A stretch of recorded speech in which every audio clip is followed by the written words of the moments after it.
Somos los Vagabundos. Good evening, internetarians. We are wayward, searching for home, standardly transient, out of touch yet out of sight, singing King of the Road, trailers for sailor, let rooms to rent 50 cents, turning left on a red light district, sipping the coffee, feasting on flan, everything good, everything green. We are going herbal, we are going electric, we are Southern California, we are Slam and Stan. Number 14, I am Vandal Drummond. He is Alfredo Esparza. How you doing, Fredo? Doing good, Kurt. So are you still enjoying your hair? I'm enjoying my hair. I'm going back and forth. I'm morphing between wanting to keep it short like it is and let it grow long and woolly, going the suburban caveman. I am having this inner debate with myself, this inner battle, whether to, look fuzzy or look well kempt. I don't know. Were you at any point worried that Negro Casas would win? Briefly, yes, because I would have had to keep my word. I would have had to shave it. You, Dr. Lucha, and Dick would have all had to be shaved right now. And somehow, if we had all shaved our heads, the three of us would have to get together to get a picture taken. Yeah. No Photoshop imitations. We would have had to have been there. We would have. A picture of the three of us with bald heads would have made all those news of the weird or odd news, blogs that are on, every other news wire on the internet. I think it would have crashed the internet, actually. I believe so too. I mean, just our shiny bald heads, I think alone would have, had people, sing fuzzy for days. So of course, we don't know what happened during the match. All we know is Mystico won. That's right, CMLL. Actually, we do know because they played it. They had the radio show on. You could actually hear it on the radio. So you got to hear a play-by-play. I am so looking forward to seeing this match. I mean, it's been a long time since I have waited to see a match with such bated breath. I am hungry for this match. Yeah, actually, I want to see the whole show. I know it wasn't, a super show or anything like that, but It looked enjoyable. Yeah, they on the radio they only had I think the 4th, 5th, and 6th match. So interesting. For the other two. Now, according to the recaps, sounds like there were plenty of stretcher jobs. Yeah, there were 3 total. 3 total. Yeah, I think I can't remember them now, but Bam Bam was one of them. Yeah, one of the minis, and then I think Ultimo Girl was the other. And if I remember correctly, I can't remember who else. Well, with the minis at least, it was Bam Bam's team they went over. So if their team went over and he did a stretcher job, it would seem odd. I'm sorry?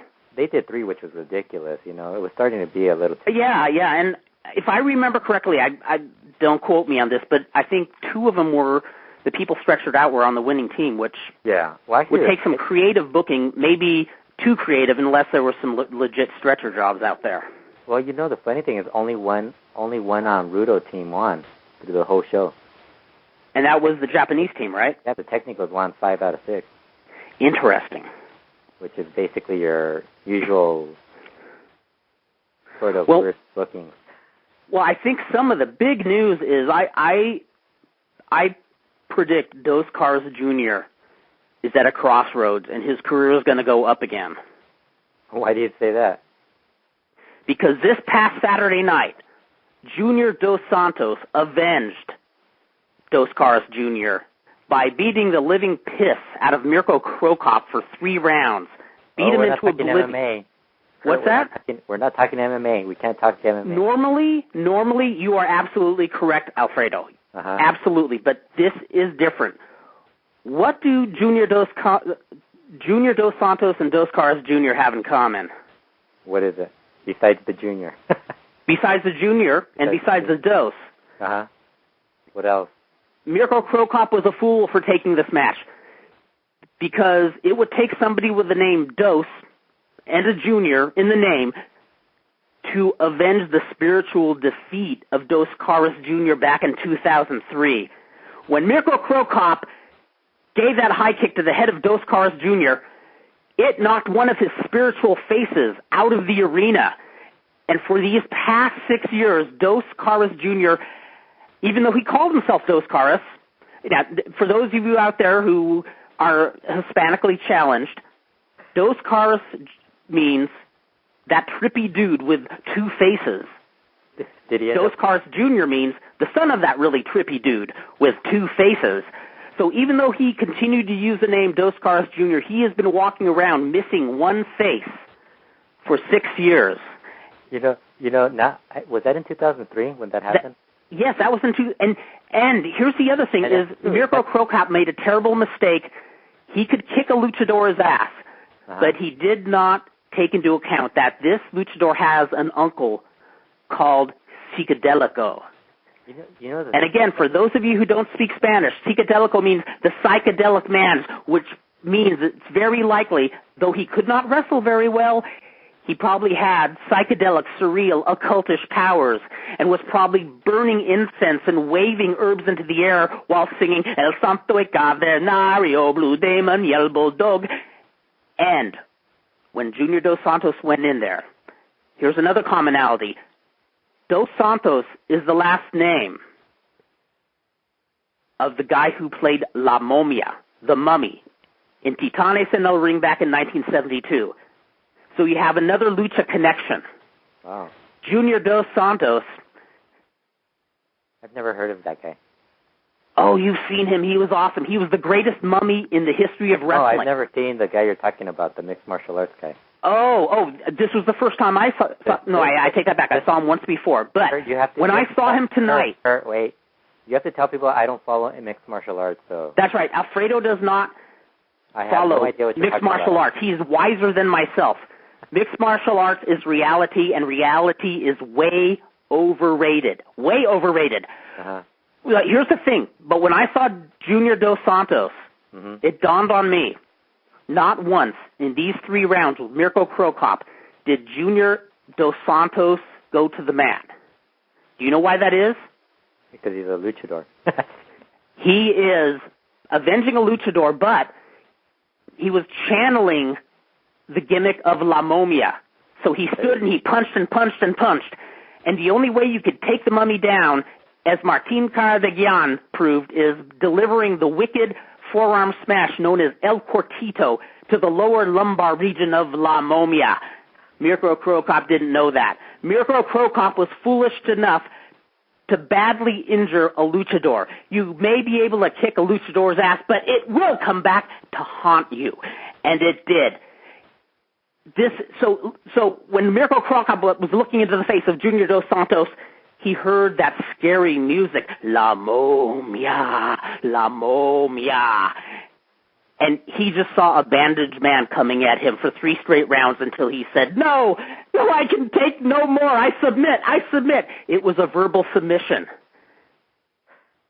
This was art. This was reality meets performance art.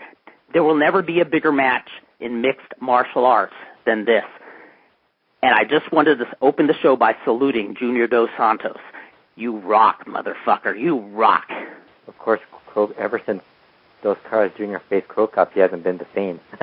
He has not been the same. And I think by Junior Dos Santos avenging his loss, that spiritual face that has been roaming the galaxy, roaming, through the internet wires, through the cables, it is going back right into the face of Dos Caras. He has his second face back. Oh, man. That was a beautiful evening. What was it, UFC 103 or something? Yes, UFC 103. When was that, on Saturday? Yeah, last Saturday. I almost didn't watch it, but then I thought the reason I watched it was because of that match. And it was worth it. It's a pay-per-view, right? It's not like a TV thing. Right, it was pay-per-view. Yeah. And load it. You got a bunch of money to waste on UFC now. I'm sorry, what's that? You got enough money to waste on UFC now? Come on, man. Yeah, I have to start leaving reality again and get back into the beautiful world of Lucha Libre, because Lucha Libre still rules. The Mirko Cro Cop Junior Dos Santos match was a stellar moment in MMA, and I had to shout out about it, but it's time to get back into the meat. I didn't even know Cro Cop was in UFC. Yeah, he's in UFC. Who knows for how much longer? He's there for the moment, anyways. But man, that was a wonderful moment. But now it's time to get back to the totally beautiful realm of performance art, meeting the coffee houses, meeting the mat, meeting Mexico, meeting Southern California, lucha libre. Oh, so did you hear on what I was telling you before the show started? I was telling you about Negro Casas, how he lost his hair. He lost a hair match, and basically the following, I guess it was this past Tuesday. Yes. He had a trios match, and he decided to wrestle the match wearing the afro. Oh, he did? And as you remember, Buddy Roberts, the whole body, but was it Fabuloso Blondie did that too, didn't he? Did Fabuloso Blondie do that also? Yeah, I think he did that like right after, because he got it off of Buddy Roberts. That was, because, that was a really popular post-hair match gimmick back in the regional days. Yeah. You were pointing out with Buddy Roberts. Uh-huh. Another wrestler I remember doing that years ago was Black Gordman. After he lost his hair to Victor Rivera, the next night he showed up with a mask. And I was thinking about that, I think, when they first planned it, I thought, wouldn't it be funny if Negro Casas would work a gimmick where he would do the wearing the afro, and it would be like a big point where the technicals would try to take it off and everything. And I thought, yes. And of course they end up doing it, which tells you how that's brilliant. Every single time you think of something, you're thinking of something, there's always somebody else thinking the same thing. I love it. I love it when, your wishes are delivered like that and you don't really expect them to be. Of course, we never know when we'll ever see that show. I hope soon, because, man, I am looking forward to seeing that 76th anniversary show. Well, the big news, for some reason, just when we thought that was the big news this week, coming off the anniversary show, the bigger news was Charly Manson leaving AAA all of a sudden. Yes, and with a stellar main event against Chessman. Yeah, and it was a main event match. It was the main match. It was ahead of Dr. Wagner versus Matias. Now, was there speculation? Does this seem more like a last-minute play to try to get more money out of that particular match, trying to get a bigger payoff, and he's trying to barter? Well, everybody assumed that, and he even, because he showed up on the news. There's a Lucha Libre news show called Tercera Caída. Yes. And he showed up. I guess he called it. I think he called it. I haven't seen the video. Because he also called Boxy Lucha. Someone from Boxy Lucha interviewed him also. And they were asking him if he had actually quit or if it was just some sort of an attempt to get more money. And he said, no, he's gone this time. But those guys can bullshit their way through the whole... Oh, yeah. There's going to be somebody else at some point interviewing him. Because I have no idea what goes on in the minds of somebody playing a political game like that. But, my first guess would be he's holding out for more money, which is a dangerous game to play, I think. Yeah. Especially if you're in Charly Manson's shape. He's lucky to be wrestling still. Well, the thing I think he wanted a long-term guaranteed deal. Yes. From AAA, and he didn't get that. But I guess they were offering us, and then when they got to the hair match, he had mentioned that he and Chessman weren't even told ahead of time that they were going to have a hair match. That they had just planned it, and they saw that was booked. And they were both like, well, we didn't really plan on this. Interesting. But then Chessman doesn't say, he's been very political, he's been very silent throughout this. Yeah, he's been favoring AAA, so he hasn't really said much. Wow. Sounds like if he's not holding out for a bigger payday, perhaps he's trying to hold out for a better contract. You never know what goes inside the heads of wrestlers. There's some very creative minds going on inside there, in the political realm. Well, sometimes they make wise choices, sometimes not. I can kind of understand what he's going through, because if you've seen him the last 2 years, he's really looked, like the last year, he's really looked bad. Yeah, I've only seen a little of him, and he has looked bad, and I heard he's just had more injuries than Evel Knievel. Yeah, so, I could understand why he would want a long-term deal, but, I can also understand why AAA wouldn't give it to him. Because, from a business side, you really don't want a guy who's pretty much going to be broken down. You don't know if, within the next 3 years, he's going to be injured again, and you're going to have to pay him off just while he's not wrestling, or I don't know how they work that. Yeah, that's a very good point. And not only that, if it's somebody who's going to pull shenanigans right before a stellar match like this. Yeah. I mean, maybe sometimes I have no idea what the inner workings are like at AAA. Maybe sometimes you feel you have to do kind of a desperate, not a desperate move, but an extreme move like that to get their attention or to get them to talk, negotiate seriously. Yeah, and they asked him too if this was for sure, because they interviewed Chessman right afterwards, and he was like, he didn't really know what to say. Like he said he's going to be there, he doesn't know what's going to go on, and then they had a AAA had a chat scheduled with Charly Manson for Wednesday, and he didn't show up. It was Chessman ended up doing the internet chat. Wow. It's just because Charly Manson immediately mentioned independence, Perros del Mal, and then he started talking about how he wants to go on the independent circuit because in AAA you can't really work the traditional lucha libre style. He said most people think it's because the wrestlers can't do it, but a lot of us can do it. The problem is the higher up won't let us work that style because they don't like that style. I think it's directed towards a certain Cuban. Yeah, it is. It is. I mean, because we all know what's going on with AAA going all foreign. So exactly. Yes. And it's funny because I see some of the opening matches that they show on AAA TV, and those lower rung matches, the matches on the undercard, are the ones where you see the hints of some traditional lucha libre high spots. Yeah. And they seem to kind of dissipate the higher you get to the main event. And, if that's the direction they're going, that's the direction they're going. But, well, you know how biased I am. I'd rather see traditional lucha, but that's me. A nice little mix of it. Because, look at Messias versus Wagner in Triple Mania. Mm-hmm. That was a WWE style match, and that was perfectly fine. But, it's funny, because everybody said Wagner changed his style to work that match.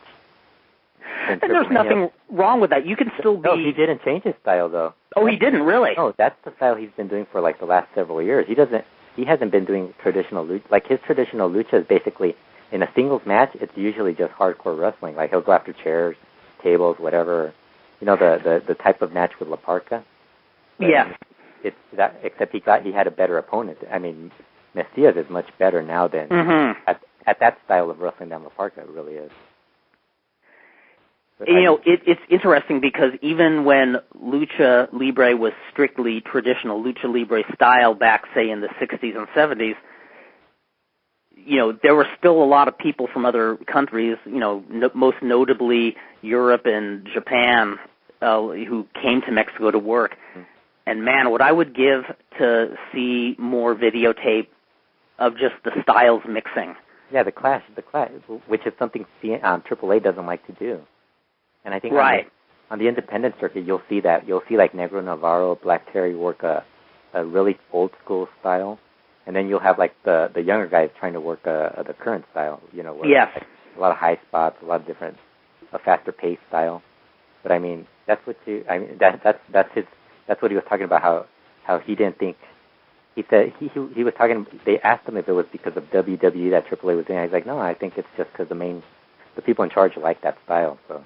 Yeah, it's apples and oranges, and, in AAA's defense, they are, I know they're not drawing as well as they were, but they've been doing what they've been doing for some time now, and fairly successfully.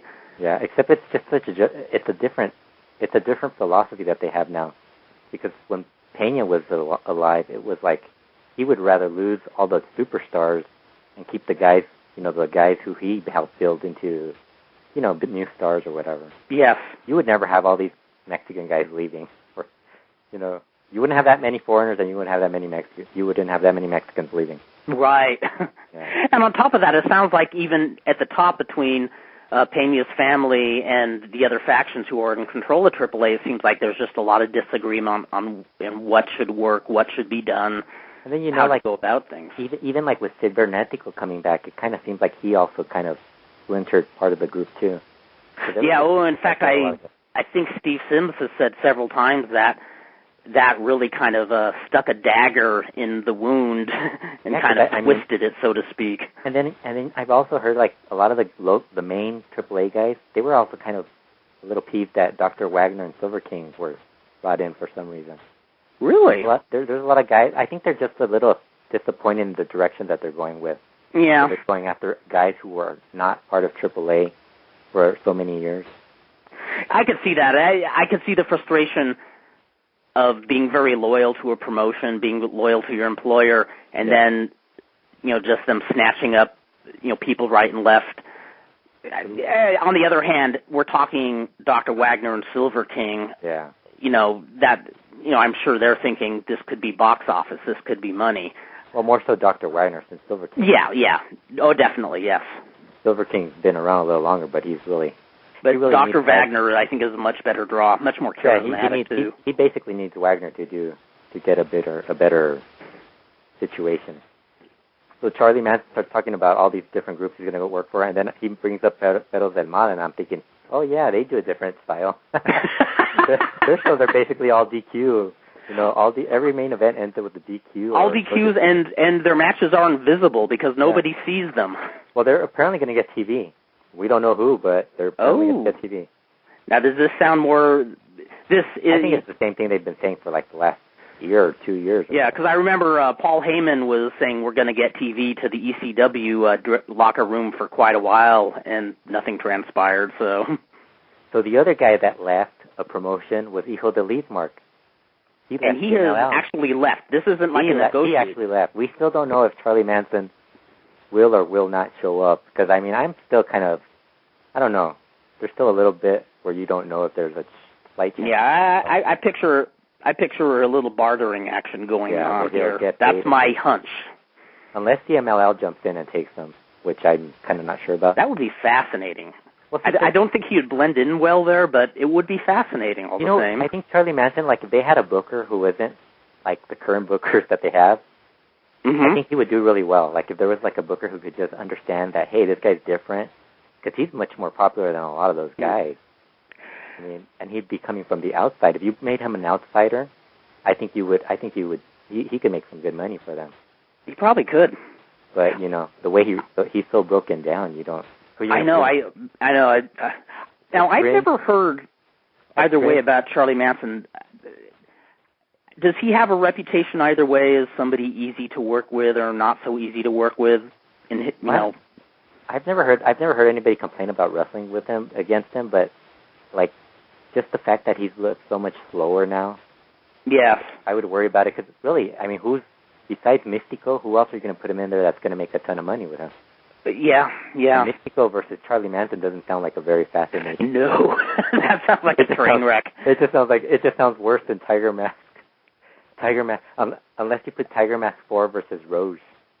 I think Dr. I'd pay to see that. I think Dr. Lucha would give that 3 stars. There'd be two people who would pay to see that. Me and Dr. Lucha. You guys would buy tickets to watch Tiger Mask 4 versus Rouge.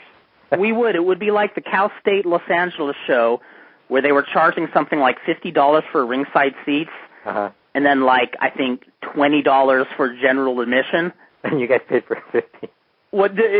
The funny part is we bought the cheap seats, so what you saw was the arena packed, the general admission session packed, but the ringside section, there were only 2 people sitting in the front row, and that was our late friend Larry Doyle and Johnny Legend. Did you guys laugh at them? Oh, we laughed at them, but they were just eating it up. It's like they realized, hey, we're part of the show. Yeah, they were a big deal because they were sitting front row. Oh yeah, I even went and took their picture as the only 2 people who were in the front row at the Cal State LA show. And the funny part is, it almost looked like, okay, this is VIP seating, so VIP that we're only allowing 2 people to watch this. And both Larry and Johnny looked like they were in hog heaven. They were just like, oh, this is too funny. So I can guarantee if there's the double main event for the next anniversary show, that would be Charly Manson versus Mystico and Rouge versus Tiger Mask 4. You and Dr. Lucha will be seated front row, right? Yes. We will pay for your ticket. You're going to fly in with us. We're all going to Arena Mexico to watch that match. And we won't pay the price. We'll actually pay triple the amount, right? Yes, we will. We will insist. We're gonna make the box office and the wrestlers and the promoters look so confused that we're gonna do the opposite of bartering. We're gonna offer to pay more. They'll say, no. It's only like $5. No, we want to pay 15, 20, please. You know, the good thing is at least Hijo de Lizmark might not be there. That's true. You know, whatever happened to it? I mean, I kind of think, because after talking with, you know, when I spoke to Mike Tenay and then dealing with other guys in WCW, it kind of seems like he just, his whole thing just fell apart after WCW. He just seemed to die after the WCW. That's a shame. I mean, you hear the story about a lot of wrestlers kind of losing their spirit after getting jobbed out in WCW. I don't know if a lot of that is... Because I don't know. I don't myth. I don't know how much of that is myth, how much of that is true. I mean, I heard about Psychosis kind of getting burnt out over the years. I don't know if that's something similar. Or I don't know. I mean, I hate to say this, but I really haven't paid attention to much of Hijo de Lizmark's work since he left WCW. Other than seeing him job in WCW. Yeah, exactly. And man, next to Dandy, I can't remember anybody who got jobbed more than Hijo de Lizmark. But at least Dandy was like, you know, people liked him. Like Dusty Rhodes, Bret Hart, you would hear certain guys mention. Yeah, that's true. He became almost like a cult figure. Yeah, and Hijo Lizmark, I mean, he was like, I think, didn't he get a win over somebody on one of the Nitros? I can't remember, one of the big. I don't remember that. One of those, you know, one of those cheap wins. I can't remember. I think it might have been Jericho or something. I can't remember. So no wonder, yeah, maybe he did lose his spirit. Maybe there isn't a myth behind that. Yeah, because I remember him being okay. Like, when I saw him in Mexico, he seemed okay. And then, I was going to say, so it wasn't so much that he sucked, just that he wasn't great. Yeah, he wasn't great. Like, when he was younger, but you could tell he was kind of like in the Dos Caras Jr. type, where you thought he could be something special. Yes. But then you could also see that he wasn't as good as his dad. You know, like he was never going to be Lizmark. And then yeah, this is true. This is Dos true. Caras Jr. was never going to be Dos Caras. But I mean, you know, it seems hit and miss with the second generation wrestlers, and I don't know how much of it is that a lot of them don't have the same work ethic as their dad, or if they're good but just for some reason can't get over like their father, or I guess there could be a lot of things into play there. Yeah. But, well, Hijo de Solitario. Oh no! Oh my Lord! He's the one guy that we knew right away was horrible. He was god awful, and the only thing you thought is, okay, did they give him the mask, and he thought, okay, I have arrived, and that's all there was to it? Yeah, and he just gave up afterwards. Yeah, exactly. Now, one second generation wrestler I dug. I know a lot of people weren't that into him, but I thought I thought was better than most people gave him credit for was Carlos Lagarde Jr. Yeah, he never got a push or anything. He didn't, and I thought he was an effective heel. I thought he was a good worker, and I don't know if it had to do with the promoters not wanting to invest anything with him. I don't know, maybe he just wasn't into his career, wasn't into it. Yeah. But I'd be curious. And he was one of those guys who was always in like the second or third match all the time. Yes. Showing up with his he also had like a cool look too to him. I dug him. Yeah, I thought he had a really cool presence to him. He had with Chicago Express too. Chicago Express. Yeah, whatever happened to that guy? Do you know? I have no idea. We need Dr. Lucha on here to like help us. Yep, out. we need Dr. Lucha back as soon as we can. We have a caller on the line right here. Hold on, let me put him on. Okay. Caller, you're on the air. Hey guys, David Bick. Hey, what's up, Bix and Span, how are ya? Good. I did end up checking out Lucha Vavoom on Sunday, and I did report about it and stuff on Cage Side Seats, as you can all check out at CageSideSeats.com. It's should be in the featured stories bar on the right if you scroll down. But yeah, I was surprised. I was like, why don't I try emailing them and saying, well, I write for this new wrestling site that provides content to Yahoo and blah blah blah. And they called me back like an hour later with tickets and all access there. That is so awesome. I know I got your email when you told me about that. I was so jazzed you got in. I'm also jazzed to hear you had a great time, too. Yeah, it was just awesome. And, before the show, got some interesting interviews with TJ Perkins and Cassandro. And Cassandro's just awesome, like, as a wrestler. And he's also, like, the nicest dude in the world. Yeah. And, is he? Oh, That's yeah. Great. I think Phil Snyder said the same to me. Like when I mentioned something about it, he said like, yeah, when I was in when I met Pimpinella, it was the same. He was really nice too. Maybe it's something with Exotico. Well, in fact, it's funny you say that because I remember when AAA came out here to LA when Ron Skoler was promoting. Superboy and Capitan Oro went up to the San Jose show, and the promotion screwed up everything from their hotel reservations to rides to the matches and everything. And they said nobody had any interest in kind of helping them out and getting them out of their sticky situation, except for the Exoticos, namely Baby Sharon and Rudy Reina. Wow. So maybe there is something having to do with the kindness of Exoticos, kind of an Exoticos hospitality. Yeah, very interesting. First, also just seeing him run the show, he seemed to be like of the wrestlers. It seems like he's the one like in charge of the show, and he's a very nice guy. The only way I can explain it is like I've met, various wrestlers and talked to wrestlers that are very nice, but he was like full of like love for everybody. That is so cool. That's refreshing in an industry like wrestling too.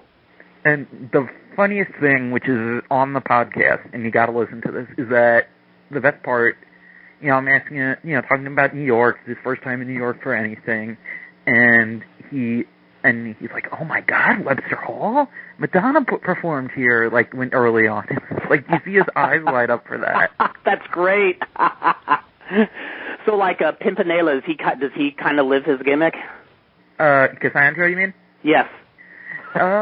He is gay. And he is openly gay. He's not a transvestite in real life. Is he a cross-dresser outside of work too? I don't think so.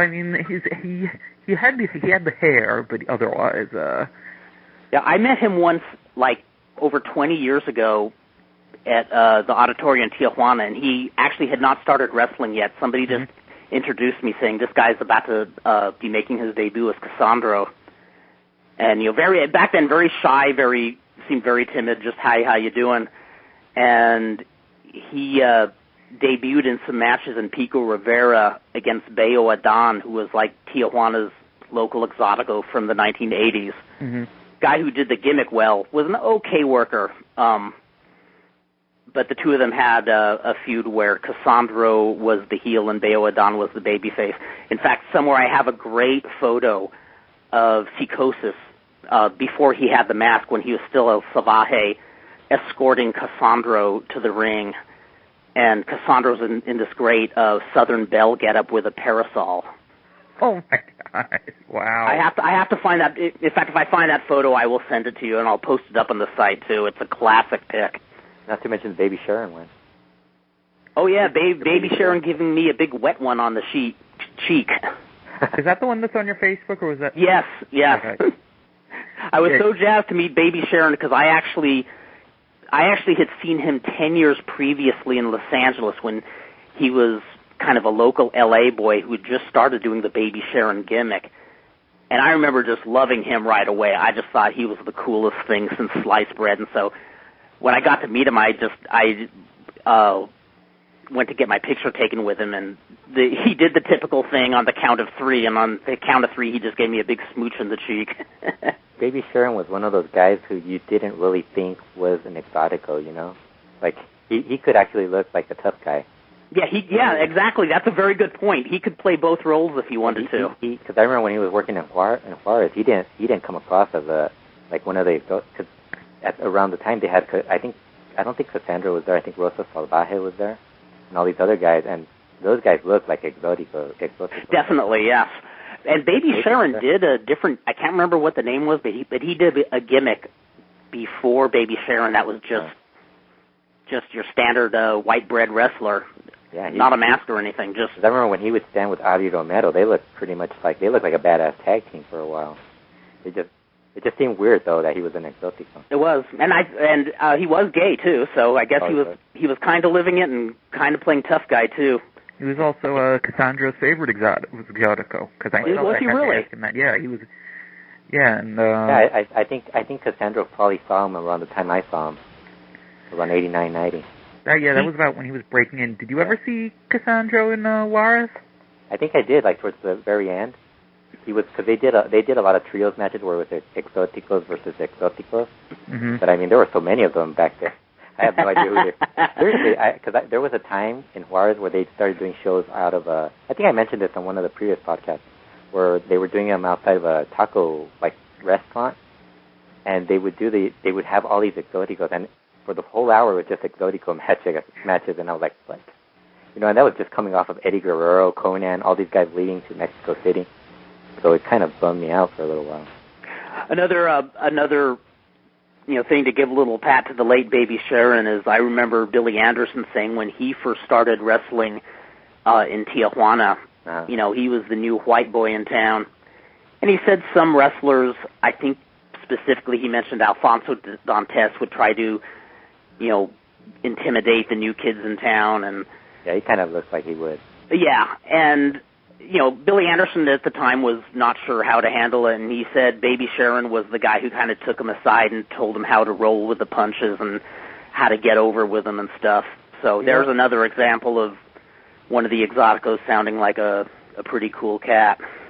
That's what I always assume happens when I hear stories about, like, American guys having problems in Mexico or Mexicans coming over here and having problems. It's usually the language barrier because, you don't really know what they're saying or what they're trying to joke with you, but you just kind of take it seriously. Yeah, exactly. And I bet you it happens vice versa too. Sometimes you don't know how to handle the ribs. The ribs might be different from, dressing room to dressing room, country to country. The one thing I was thinking about right now with all these guys who are out of going independent, like Charly Manson and all that. They run indie shows now. Like I think Lucha Vavoom has enough guys. Like, if they brought in Charly Manson, I think Charly Manson would fit into that group. That would be perfect, actually. Because he kind of looks like a zombie now, so. Oh, that would be great. He moves like a zombie, so especially with their Halloween run coming up. I think they should actually try to get Charly Manson and Oriental for their Halloween. That would be bitchin'. Of course, you'd have to hope that Oriental shows up. I think he would. Oh, doesn't he have a habit of no-showing, though? Yeah, no, I think that was just the Chikara thing where he's working in AAA, and that wasn't going to happen. I mean, oh, gotcha. It's not as easy to get somebody from AAA to show up for independent, unless you're in LA unless you're one of those like Jack Evans or Teddy Hart. Did you hear they were here this I think what was the last weekend? What's this? Jack Evans and Teddy Hart worked the show here. Which one? PWG? No, AWS, one of Bart's shows. Actually, no way! Last week? It was a lucha show for some restaurant. Oh my God, I did not hear about that. They worked against the Young Bucks. Oh, I would have loved to have seen that. I wonder if Teddy Hart sold for them. Probably not. They probably would have been working with Jack Evans, and Teddy Hart would have been off doing high spots with himself someplace. Making out with Nikki or something. But, I mean, have you seen? I mean, it really is noticeable how bad Teddy Hart works with everybody else but Jack Evans. And it's amazing. Well, maybe that's some other reason for this discontent in the locker room. You have a wrestler who's really talented, but they're not doing what they're told consistently, and they never get fired or suspended. That's going to cause some malcontent in the dressing room, I would think. Did you guys see the joke that a AAA played on everybody this past weekend? What? No. No, they had a list for their upcoming upcoming cards, and on it, instead of like Billy Boy, they had Billy Gunn on. Oh yeah, I did hear about that.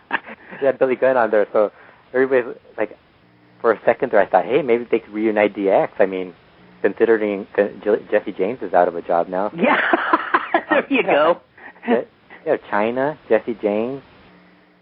I say make it all in the family and start bringing the rest of the Armstrongs in too. Billy Gunn. Yeah, you could bring Steve Armstrong. That would actually be pretty cool if you brought in the Armstrong. The Armstrong. And Bob Armstrong would probably still be the best.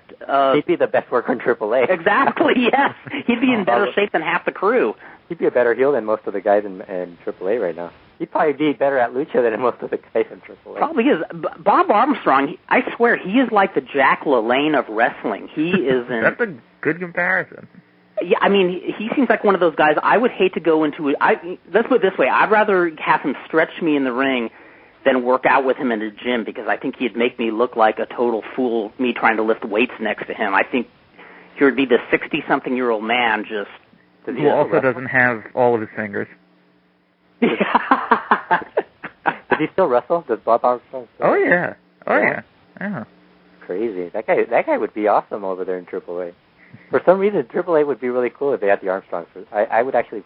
And you could feud with Konnan again. Yeah, or you could have like a Foreign Legion. You know what? I think we're onto something. Do any of us have like Konnan's Twitter account or email or anything? Let's drop the suggestion to him, because I would seriously love to see that. Well, Brian now, I guess, I don't know if he wasn't wrestling anymore, but are Steve and Brad still wrestling? I think Brad's done, isn't he? I haven't heard Brad Armstrong's name mentioned in a long time. After the WWE thing? After the what? After the WWE thing. Who, Brad? Yeah. He was in WWE? Yeah, you don't remember this? They when they restarted ECW, they brought in like a few veterans for the house shows. And Brad was one of them? Oh, and my goodness. It was like Brad Armstrong, Rodney Mack, and How Scorpio. Funny. I have no recollection of that. He did a couple house shows. They had him do commentary for a match or two on a couple TV shows, and then he was gone. Why would they have Brad Armstrong doing commentary? That would be that one. Because he has this rep for being a funny guy, and it didn't translate to TV. Well, then again, he'd probably be better than the guys they have on right now. And the guys they have right now are really like boring. I like Josh Matthews. You do? I mean, I think they kind of took away their, because I heard them like, I would say like, when was it? Before the Abraham Washington show started. I heard some of their shows and it was really good. Their announcing was really good. Then all of a sudden they just like toned it down for some reason. Mm. But I mean, I didn't know that Brian Armstrong was in ECW. Yeah, that sucks. God, shows how foggy my memory gets. It's funny. I really would have wanted. I think he should go back and wrestle Kozlov, train Kozlov, and that other guy. I remember the first two wrestling shows I saw in my lifetime. First two live shows, 1973, 1974. I can remember the finish of every single match. I can probably even tell you who refed what match, and I can hardly remember what I saw on TV 2 weeks ago. Well, the other day I was thinking about you know how, I don't know if when you were a kid you tried naming every NWA champion. Yes. I used to do that like back in 1990, and I could name everybody. But now, I think like, at one point I could too. But now if you ask me to name like WWE champion, I would be like, I don't know who the hell it is.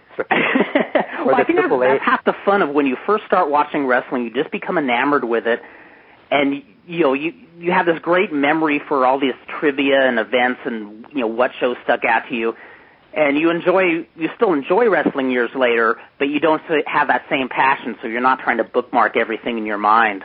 Well, it's just like it's like everything goes so fast nowadays too. Like it's title matches, and then there's new belts every single week too. Yeah, it used to be like you could remember very easily like every Intercontinental champion. Yeah. Yeah. In order. There were days when it actually meant something. I couldn't even tell you who's the U.S. champion between Jack Swagger and other guys. Considering they're stealing the belt every week, it's like, who the hell? That's just a horrible feud too. I gotta mention that. So that was like a Mike LaBelle level booking this week on Raw, though. With that, it was like it's Swagger getting a title shot against Kofi Kingston, and then Miz comes out to try to steal the belt. Yeah. Well, maybe that's the other supernatural thing that's traveling through the skyline right now, is now that Dos Caras Jr. has his second face return to his spiritual helm, maybe other strange things are happening, and even though Mike LaBelle is still very much alive, his creative sense has left his body and has entered the WWE. You know the one thing I do watch on Raw for some reason is Jack Swagger's intro. I always enjoy seeing him doing the push-ups. I don't know what it is, like, because they do the fireworks in the back. I'm waiting for, like, I think Kikucharo could probably do that at some point. Have what's that guy, Antonio Honda, pretend he's doing fireworks behind him. Oh, that would be sweet. That would actually be pretty awesome. That would rock. I find it so hard to watch Raw now, though, because in all my however many decades now of watching wrestling, I don't remember any, I guess, promotion as stale Yeah, the few times I watch Raw, I mistakenly think I'm watching the Benny Hill show because it's going in fast motion because I have the DVR going, you know? You know, that Raw GM thing is horrible. For some reason, it's always hit or miss with it, and I just can't stand like the segments when they're talking. And Bob Barker was awesome. Yeah, Bob Barker was awesome. I wish I had seen that. And man, you didn't see that? Hill was pretty good too, but yeah, I made a big mistake by not watching that evening, and it was the one evening where I had the thought, this might actually sound amusing. Yeah, and you just decided to watch what was it, Andrew Zimmern or Anthony Bourdain's show on Travel Channel.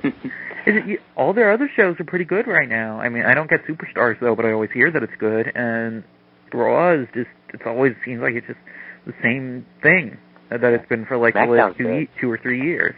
SmackDown's pretty good. I've been watching SmackDown every once in a while. Now, I have a Lucha Vavoom question for you, Vix. Yep. Did they incorporate everything that they incorporate in Southern California, like the burlesque show and the... Oh, yeah.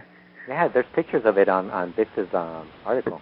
Yeah. I mean, it was the full show, and I want to ask you, though, have they ever done the balcony dogs before?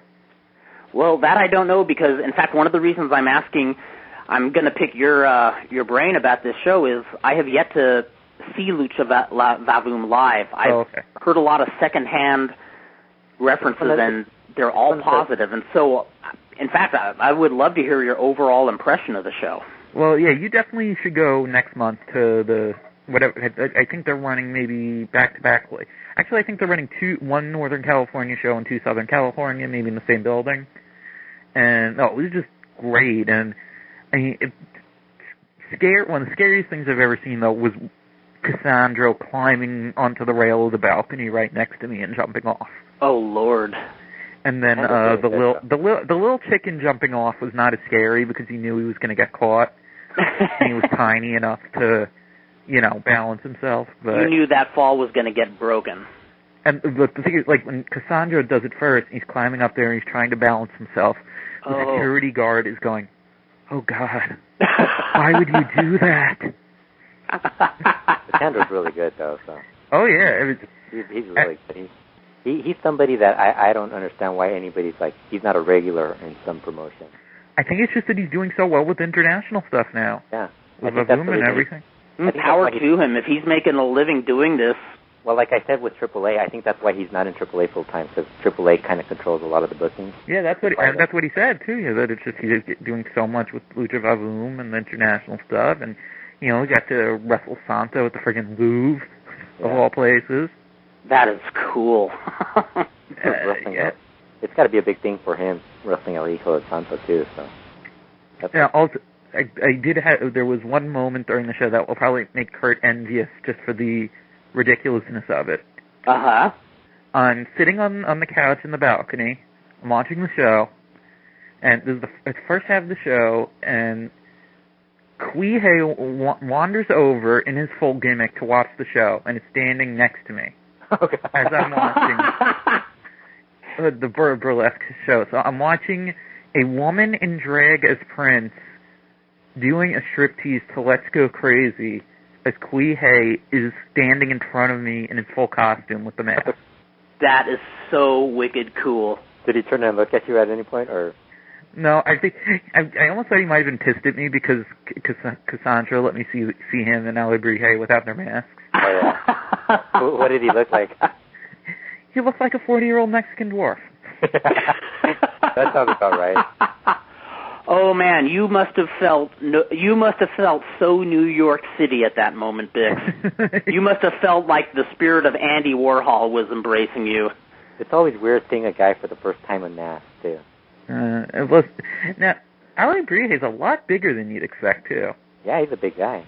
And the thing they do where he throws Quihei like 10 feet in the air, that is so cool live. Wow. Alebrije and Quihei is a really good act. I don't know why AAA let him go so easily. I mean, because I thought they were pretty good, even as when they had those trios matches. I always thought Octagon was always the one stinking up their end of the matches, but they were always pretty entertaining. Yeah, and now trying to how long was Alebrije on Mascara Sagrada? As Mascara Sagrada? Yeah, how long was he? Oh. I can't remember. I think it was a couple of years, wasn't it? Like, because he was doing both gimmicks at one point. He was doing both gimmicks. Because I'm trying to figure out who's the one that I thought was actually good. Was it him, or was it the one after, or both? Well, the one before him really got bad towards. The original. The original got horrible. And then there was Ali Brija, and then there were probably a bunch of them though. Yeah, I think the good one was the one that ended up turning. Didn't one of them turn to Televisa Deportes? Yes. Yeah, I think that's the one that was the good one. Right. Because I can't remember Ali Brija lasting that long too. You know who would know Bihari? Yes. Bihari knows all the AAA, like every single AAA guy, from the point they started a gimmick to the point they switched over to another gimmick. Yeah. I think that's where Quack gets all his ideas. So, also fun. Well, with Vavoom, it was really interesting seeing the wrestlers totally marking out over the trapeze artists. Really? And it was because it's the Wow Wow sisters, and they're working without a net too, like over the middle of the club floor. Wow. Oh Lord. And they're doing like sort of this riot girl type act, and they have the panties on it where one says fuck and the other says yeah. That's great. That's beautiful. And but they're doing the whole full on with the flipping and the balancing and the hanging on to each other and everything. And like Bryce Remsburg's like standing next to me freaking out. Where did you do the interview, Biff? In the dressing areas that they had interviewed TJ. They had this. The dressing area for most of the wrestlers was. It was separate, right? Yeah, it was like this bar. Well, it's the bar. Normally, I guess during regular club hours, it's a bar, but it has doors that close. Oh, okay.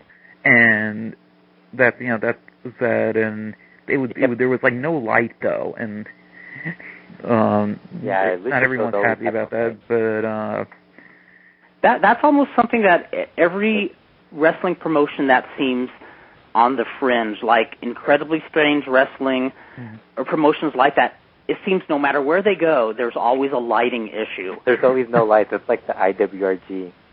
Yes, exactly. IWRG for some reason. Exactly what it's like. Well, remember Fredo, the Incredibly Strange show a few years ago where they were boasting about their great lighting system? Yeah, and there was no light. It was terrible. The only light was that big camera that guy was holding, and he didn't film the whole thing for some reason. That's right. That's correct. And we heard on and on about how this lighting system is amazing, and it probably looked amazing elsewhere in the club, but not in the ring where the lighting was supposed to be. The only reason I was asking about the dressing was like for Incredibly Strange Wrestling. Remember, you guys always had to dress with the women. That's true. Yeah. Dancers. Yeah, they had separate men and women's areas, but like in the same type of like closed off bar area. And Cassandra, though, I ended up interviewing in the separate room they had for him and Ali Brija and Kuihe and Little Chicken. And I'm interviewing Cassandra as he's putting on his makeup and his pantyhose. Oh, too bad you didn't have a camera there. Film the whole thing. That would have been great on YouTube. Did Ali Brija and Kuihe see your camera? I didn't take pictures. I wasn't taking it was the cell phone actually, but I wasn't taking pictures in there. No, if you videoed it, you could have had a sequel to Paris is Burning. Yeah, because if they were Paris Burning. Like when you carry a camera or a camcorder into backstage, they'll usually complain. Like that's why I thought they might have been upset or something. No. Yeah, because everyone was really nice. I mean, Lil Cholo, Angel, everyone was really nice. So Lil Cholo's really professional. Oh, Angel was there, the hardcore homo. Yeah, he's Dirty Sanchez. Oh, I didn't. I never know. I didn't even know that. I never knew that. Yeah, with the poop gimmick. And very nice guy. Yeah, Angel's really nice. Lil Cholo is always to himself, but really nice guy too. Yeah. Yes. And he also had this awesome Dragon Gate bag that I don't know if it's a Rivera's jacket type deal, or they give it to the wrestlers, or if it's something you can buy. But it's like the greatest gear bag you've ever seen. Oh, my Lord. I'm not even a Dragon Gate fan, and I wanted one. In fact, when you mentioned the Rivera thing, I remember I went to Rivera Steakhouse, and they gave me a Rivera jacket. And there were more wrestlers here in California asking me about my Ribera jacket than they were anything else in Japan. Oh, they gave you the jacket even though you weren't you were there as a fan, even though you No, I was there with Dave Meltzer. They gave us each a jacket. I think we were American. I think that's what it was. You still have it? I remember at least later on hearing like when George Mayfield would take people on the tours and stuff that the people would have to pay for the jackets. Yeah, no, they didn't. No, they just handed it over to us. I gave it to Billy Anderson just because the thing was so frickin' big. I could have worn it as a nightgown, so I gave mine to Billy Anderson. But what was I going to say? Oh, the funniest part was the only other possibility is everywhere we went in Japan. This was 1990. People kept going up to Dave for his autographs because they thought he was Chris Benoit. Yes. I remember. I have that Observer yearbook. Yes, and then on the last night when we were leaving I think it was it one of the Lucha shows or no, it was the Baba show where Misawa beat Jumbo Tsuruta, and we're going on the subway, and this fan runs up all excited. And wants an autograph, and we're saying, oh, he thinks Dave is Chris Benoit again. But no, this time he thought Dave was Mark Scarpa. Oh, God, who's that? That was Jay Strongbow's son. Yeah, he was a terrible worker, and we all patted Dave on the back and said, nah, you don't look like him. He regressed, and one evening he went from Chris Benoit to Mark Scarpa all in one night, yeah. I liked Mark Young. Nowadays I think Dave would rather be recognized as Mark. Yes, how things change. How things change, right? Oh, yes. Oh, God. The one thing what was I going to ask you about? Oh, Kurt, I was going to ask you about the Hall of Fame, your thought on the Hall of Fame. I have only had time to briefly look over the list when I was getting up this morning. Uh-huh. So I've only seen, I remember Masa Saito got in. Yeah. Mm-hmm. Which surprised the hell out of me. I'm glad he did, but it surprised me. Now, Konnan got in. Yeah. Yep. Bitchin'. That's what he deserves to be in. I voted for him. Oh. You guys probably remember better than I who the other four are. Midnight Express, Bill Miller. Cool. Wait, who's the other one that got voted in? I'm Jazz Midnight Express. Oh, Roy Shire. I'm sorry? Roy Shire and Everett Marshall was named as the overlook. Oh, very cool. They all deserve it. Caller. Guys, we got another caller. Who's there? Who is here? Is this the doc? I still have my hair. I still have my hair, too. We thank Negro Casas for losing to Mystico. He lost his hair so we could keep ours. I have been running my hand through my hair all week, and people have been looking at me like I am nuts. That's probably because it's partly true. You probably wouldn't seem nuts before doing that all other hours of the day and night too. Partly true. It's said that in certain areas of Chula Vista and Tijuana that you can tell the measure of a man by going to Google Images, typing in his name, and seeing what comes up first. So I typed in Vandal Drummond tonight, and the first thing that comes up is Stalker Ichikawa's picture, then Pimpinella, then Juventud Guerrera, then the cover of an album by Disquiet, then by Disquiet, then a shaved bald guy, then Elvez, and Nike sportswear women's shoes. Oh my God, I am very proud. This might be one of the proudest moments of my life, as a matter of fact. Which probably describes Vandal Drummond perfectly. Yes, I think it does. Man, Pimpinella in second place takes the cake, though. Yeah, this is true. I agree. Man, I almost wish I could just take a photo of that Google search and, frame it. If you Google image search Steve Sims, then you find a black bodybuilder. Oh, God. You will find a lot of things, but you won't find my picture. You have to go on Facebook to see my current picture. Now, here's the question. Do you know what will happen if you Google images of Kurt Brown? Oh, my goodness, I don't want to do that. That could blow up the universe. Another bodybuilder, one of whom I just saw the penis of. Oh, God. Oh, big, you gotta put it on a moderate search. Yeah. So yes, if you do a search, yes, you're gonna have to put the explicit tag on the iTunes, Alfredo. This is true. If you do a Google search of Kurt Brown, You are not going to see pictures of Vandal Drummond. You will not see pictures of Lucky Pierre. You may see a Lucky Pierre. What? You may see a Lucky Pierre. Oh, yeah, that's right. You're absolutely right. You may see a Lucky Pierre because there was a renowned photographer named Kurt Brown who specializes in gay pornography. So you'll see a lot of deep throating, a lot of athletic men doing circus acts on one another. You will not see any wrestling. And if you look up, at least any pro wrestling. And if you look up Fredo Esparza, one of the first pictures is of Kurt with Stalker Ishikawa.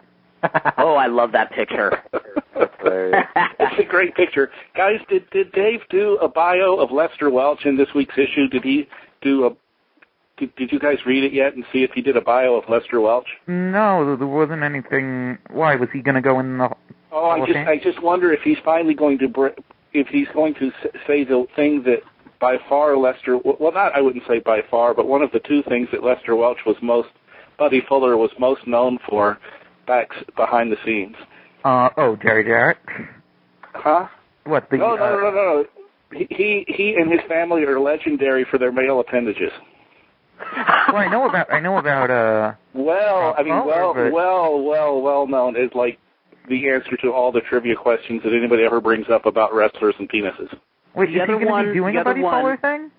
Because he didn't go in the Hall of Fame. Is he going to be doing some sort of Buddy Fuller? He died, and he was actually in the South. He was a very important figure. He was Ray Kunkel's tag team partner, and the other thing he's known for is taking the idea of buying a territory and then burning it to the ground, selling it, getting a territory, running it to the ground, buying it at a real cheap price, and then building it back up with good booking. That famous Southern strategy, which has been repeated for 50 years, and he was like a master at doing that. Now, do you think that he is actually Jerry Jarrett's father, though, as the rumor says? Well, I don't know about that. Okay. The other wrestler I remember that rumor I have never heard until this decade, though. So I don't know. In all my years of growing up around Georgia wrestling, I never heard anything like that. Yeah. Yeah. What was the one that the doc used to love talking about was who Mike Graham actually was, and what did Doc say? He used to say, well, if Roy McClarity was still around, he might be able to tell you. The other wrestler I remember known for his studliness, his loins. His loins was Aldo Bogny. Really? And I remember I used to see photos of him in some of the old wrestling magazines, and they'd make these little comments about him being like a sex symbol, and he wasn't a bad-looking guy, but I thought, it's odd that they keep on, talking about him being a ladies' man, and then the doc said that he would pull this prank on people where I guess he was so long that when he'd go into a match, he'd tie his dick into a knot. Oh. And he'd wrestle a rookie, and then when he came back, he says, oh, you know what, you accidentally potatoed me in the nuts. Man, that really hurt. And then he'd pull down his trunks, and you'd see it in a knot. Oh, God. That somehow reminds me of a story about his tag team partner, Bronco Lubitsch. Rob Naylor told me about that on the Brickhouse Brown Shoot interview. He tells some story of Kerry Von Erich having sex with a woman in front of Bronco Lubitsch or something in the locker room. And the way he says it is something like, hold on one second. Yeah, I'll be over in a second. Yeah. The way he says it is something like, why you gotta be flossing that ass in front of Bronco Lubitsch? Yeah. Sorry about that. I gotta get the cordless phone. Oh, you're great. Yes. Along these lines, on a much tamer level, I always heard the story that Andre the Giant never showered alone. Everybody always wanted to see if he was the Giant in all areas. And, was anybody brave enough? It's like the theory of Frank Sinatra never went to the bathroom alone, which was something I heard growing up in the 50s, 60s, all the time, 60s really, all the time. Interesting. He had a great pair of pipes, but not necessarily a great pipe. Well, that is left to history. But fortunately, if we go to Google Images and search Vandal Drummond, we will see none of that. No, I'm a good boy, I am. I behave. Steve, what's the latest update on Charly Manson? He's probably coming into the Grand Alternativa tomorrow night. Are we going to talk about the Grand Alternativa or what? We must, especially now that you are on the line. Actually, as of this instant on Lucha Libre's website, they're still advertising Charly Manson and Cibernetico in a hair match on Sunday. Actually, it's Chessman. Or Chessman. So I don't know. Maybe they will negotiate too. See, what doesn't make any sense to me is that Perros Del Mal only runs 2 or 3 shows a month. Exactly what kind of financial decision is it to leave a stable income and go somewhere where nobody's making any money? Well, that's what Alfredo and I were surmising earlier in the show. This just smells so much like a bartering job. But tomorrow night, my man Rouge will emerge victorious from the Gran Alternativa and will move up to semifinal matches and stink them up because he's being pushed a year or two too soon. That's right. He'll be hurting, but he'll be on top, damn it. Steve, did you hear Kurt and I discuss our plans for the next year's anniversary show? I will be on the front row. Okay. Yes, awesome. We'll be there. There. Rouge versus Tiger Mask 4. I think that's a floor of 3 stars. They couldn't, even if they went into the ring in a blindfold match, they couldn't have a match below 3 stars, the two of them. Exactly. And in the spirit of Cal State LA show, we will make Johnny Legend come with us by gunpoint if necessary, and we will buy a seat and put a picture of our late friend Larry Doyle there, and we will burn the fog fruit and patchouli and a few other herbs, frankincense and thyme, and Mexico will never be the same. Either that or us gringos will never be the same after Arena Mexico like that. We may have to do all of that at the arena, because if it's like this, if next year is like this year, and fans get shot up just by getting out of the train to go over to walk to the arena, we have to be careful. I mean, I thought Juarez was bad, but I mean, if you can't even go to the anniversary show without risking murder. Yeah, really. Maybe we could come armed. That if I'm ever going to see any more Lucha Libre, I'll stick with seeing it in the East Village like I did this week. Now, where could or on TV. Yeah, that's true. Man, if they do Lucha Vavoom in New York again, I would contemplate flying in for that, just to say I saw wrestling in the Village. That would be. It don't get more bitchin' than that. They will be at the Mayan Theater in downtown LA on the end of October, before Halloween. Yeah, I think they're doing 2 back-to-back shows. So, oh man, Kurt has no excuse this time. That's right. Now, Steve, I am correct, am I not, on the theory of Junior Dos Santo defeating Mirko Cro Cop? Which is that absolutely. Yeah, it's so unmistakable. It's in any relation to Dos Caras, whether senior or junior, that can be tied into an MMA fighter is automatically going to make him almost invincible. That's right. I could just feel the occultish powers. I mean, I heard the song "Incense and Peppermint," meaningless nouns, going through my head as I watched that match. I knew there was something supernatural happening. Didn't Junior say before the match, on behalf of all doses everywhere, I'm getting my revenge? That's correct. Man, Cro Cop really messed up when he hurt a luchador. You can hurt a luchador, but you can't destroy his soul. Somebody's going to come back to pay you back. I'm not sure about that. The price of the mask. Vince may have destroyed Dos Caras Jr.'s soul. No, see, I think that's a turning point. He helped destroy him, but his soul was already in peril. It's Dos Caras Jr., his career is going upward from this point on, as of this past Saturday. Well, it could be. Bix, what was the outcome of the main event, the lights-out match between Huihei and or the supposed main event? Huihei and Huihei against Cassandro and Little Chicken.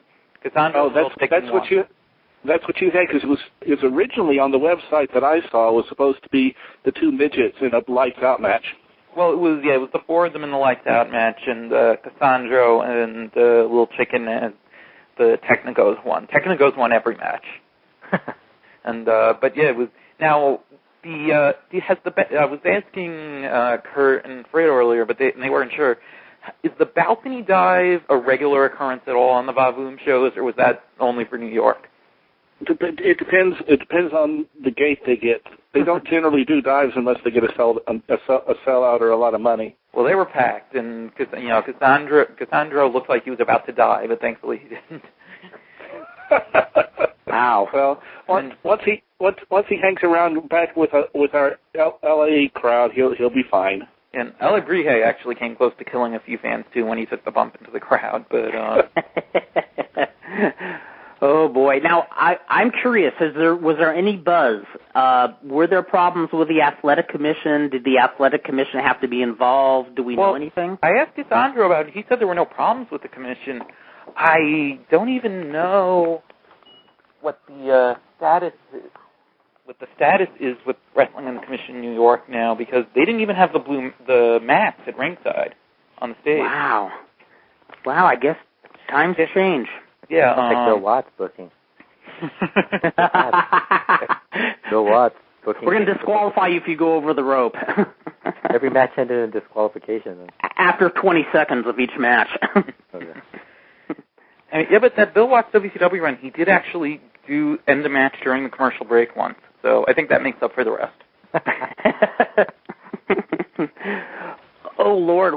Well, I think we are coming to the end of the show, and, man, I'm always glad, man. Well, wait, before we end the show, we got to pick Dr. Lutz's brain a little more about the Antonio Pena Memorial show. Are you picturing Chessman and Charly Manson happening? Do you think this is just a little political positioning on Charlie's part? No, I suspect it's probably true. There's enough buzz going around that it's probably true, and they'll make something to do. They'll rejigger things around. Otherwise, I don't expect Charlie to go to CMLL. I expect him to go to Perros and not make very much money, and his leg won't ever be and his physical condition won't ever be what it was. I'm sure that AAA they'll have another really good match between Macias and Wagner for the title, and I wouldn't be surprised to see Macias win again, although what I really think will happen is that they will have Cibernetico or someone interfere and set up Macias who's currently the top babyface, as a different feud, a different marriage for the fall and going into next winter. It's time to give him somebody new to feud with. It won't be Macias Cibernetico, will it? Anytime Cibernetico's in the promotion, it could always be Cibernetico, but I think Cibernetico may be off in an island by himself, trying to get his Bizarros back into the promotion, and I'm very interested to see how they draw, because they really, really need a good gate and a good attendance at this the most expensive arena they're going to run. So, they're certainly right up there, and it's an interesting card, and it could be. I'm not sure how you have a show that honors Antonio Pena without any strippers on it, and male strippers specifically. Yeah, I mean, I could really see an idea of a pole match there, but. So we could go through with our Metro versus Yak match with the Pat Patterson run-in we were talking about last week. I knew it could happen. Yeah, that would really be honoring Pena. That would. I would have so much faith in the wrestling industry if they could pull that one off. Now, AAA, like we said, we're pointing out last week, AAA is in a totally different situation than CMLL, which CMLL has a lot of low overhead and can afford to have long stretches of, downturn in their business. Now, AAA, I know, has been having some problems this year. Is there any point or any evidence there's any signs of panic? Are they writing it out? No, I don't see any signs of panic. They have more creative talent, and their cards make more sense than CMLL's, and they're selling a star-laden product, which they can do with their television. Excuse me, there's with this dry heat that's been in the air lately, there's been pollen floating around, and I've got a little allergies or something. But this heat has been crazy in SoCal. They have all sorts of advantages. They have some of the most creative minds. They have a right idea of what to do to make a successful promotion in They could compete. I love Steve Sims' performance art over anybody's. They can compete with WWE. They know their market and they know their customers very, very well. And WWE is going to be a big rated TV show, but isn't just going to run very many shows during the year. So, and I don't think they're ever going to start a promotion down there. There's just not enough money to be made in their minds. Yeah, WWE just from. I don't see why AAA couldn't exist for a while. For a long while. There's always the chance that someone will take the profits of the money and just waste them all on parties and bad real estate investments or whatever. I mean, anything could happen. But the way it appears that both CMLL and AAA are going to be doing fine, more or less, for quite some time. Yeah. The Mexican economy, as we all know, is tied in large part to how the border states' economy in the U.S. goes, and they're just now really feeling the effect of the bad stuff that we had over the past 12 months. It'll turn around. I'm a little surprised that they aren't managing to get more bookings for the wrestlers on the undercard. Now, if I understand correctly, there's been discontent, and some wrestlers have been leaving AAA because they haven't been getting adequate bookings. And there's not shows. I mean, there just aren't that many shows being booked by people in smaller towns around the country. It's not so much AAA's fault or CMLL's fault. Bookings are just down because the number of shows are down a bit. And when they do, they really want to see the guy. I mean, it's kind of being a victim of your own success. When you do get a show, everybody wants to see the guys that are the main eventers on TV, and you can only send them to one or maybe two places a day if it's a weekend. And they're just not buying let's bring in, Extreme Tiger and Crazy Boy against Joe Leader and Nitro on top as much as they used to. They want the guys that they see on top. Gotcha. Now, I gotta ask though, why does Konnan think that the Extreme guys are so awesome anyway? I'm sorry? Why does Konnan think the Extreme guys are so awesome anyway? I think he's been a fan of presenting a product that appeals to a wide variety of people, that you have a little bit of everything on the show since the start, and I suspect he's correct on that.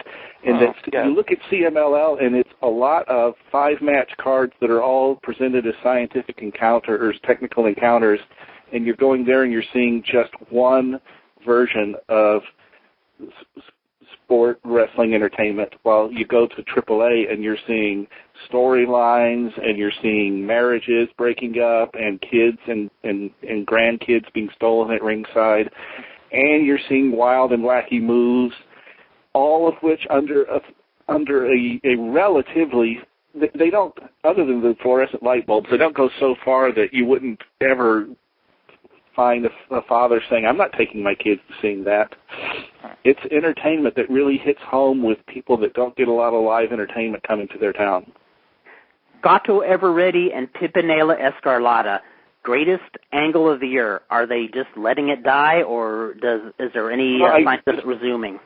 I don't know that for a fact, but logic would indicate that they're waiting until they get this major Antonio Pena show out of the way, putting all their focus on that, selling out that arena and getting the big gate for that, establishing where all their 5 or 6 main storylines are going now, and then they can pick it up again. So I would certainly think they will pick it up again in the fall, but I don't know that for a fact. It'll probably be Guerra de Titanes, will be Gato Everready and Pimpinela getting married. That would be so wicked cool. I don't know about that. Gato's just not that kind of guy. Kurt will be the best man. I will be the best man. In fact, I will perform the ceremony. Oh, there you go. That would be that would be the pinnacle of my career if I could talk them into that. And they will have a love child, like I said. Maybe if Konnan remembers you, he'll fly you in. He'll have. Oh, that would be. Of course he would. The Rodans will fly you in. You are foreign, Kurt. You are foreign. So. I am foreign. I would be a good mix, and since I don't speak Spanish, I can just ramble on in English, and it wouldn't matter that I cut a terrible promo. I could just, I think I could come up with a pretty... Take it away, John.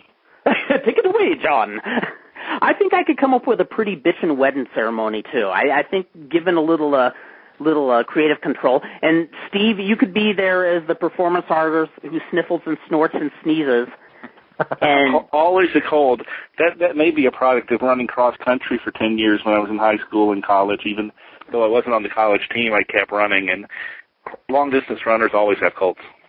which shows the sacrifices you make to your art. You are one of the rare Southern California bohemians. Not since Tom Waits has San Diego produced such a great representation of the underground as Steve Sims, Dr. Lucha. He rocks. I have a terribly obscure question to ask Steve, though. Yes. Okay. What was the deal with those Mego doll-looking lucha figures from back in the 90s? Which ones? The ones that looked like the old, Mego action figures. Were they licensed or the Magnificent Wrestlers? Were those licensed? I know what you mean. I know what you mean, but I don't know the story behind it. Okay. Okay. Yeah. In the dark. AAA. Any word? Are they coming back to Los Angeles anytime soon? I have heard that the plan for the guy who did the promotion last time for Mexicano cheeses is to bring them back. Excellent. It's just I don't know when, but I don't see why not. I as far as I know, they made money on this tour. It's not a lot of money, and it could have been promoted a little more widely, but. Now, as long as La Parca shows up and pays me and refunds my $53 or whatever it was, gives me back 23 minutes of my life, I'm fine. Have they talked about running the East Coast at all, like New York or Atlanta or any place like that has one of the East Coast places with a bigger Mexican population? Yeah, the sad thing is yes, they've thought about it, and well, it's AAA. It's in their plans, but it's been in their plans since 1993. Well, they did one. Which brings to another interesting thing is a lot of people thought after Pena passed away, there was a lot of speculation. Would things be more organized or, with other people in charge? Because Pena, as brilliant as he was also like the king of disorganization. And is the general consensus, is AAA more stable now than it was with Pena? Because remember, Pena had a lot of grand plans for touring the U.S. over and over again, and a lot never came to fruition. Is that a continuing saga, or have things changed in that respect?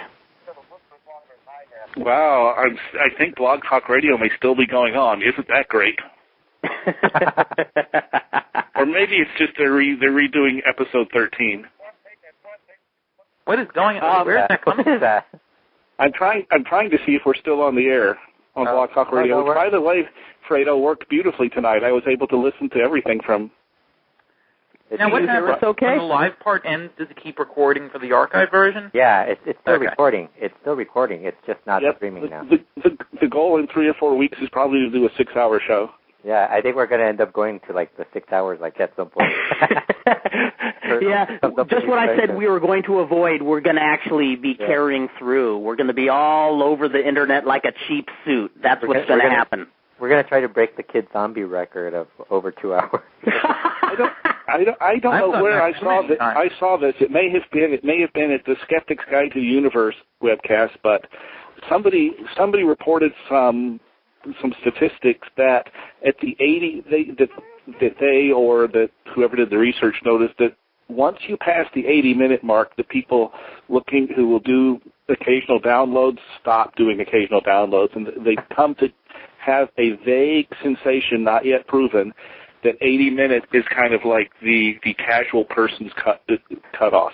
That's actually a good point, because there's actually a podcast I love listening to called Mail Order Zombie. It covers zombie movies and zombie literature. And anybody who knows me knows I love that genre. That said, for a while they were having episodes up to 3 hours, and then sometimes a bonus episode in the middle of the week.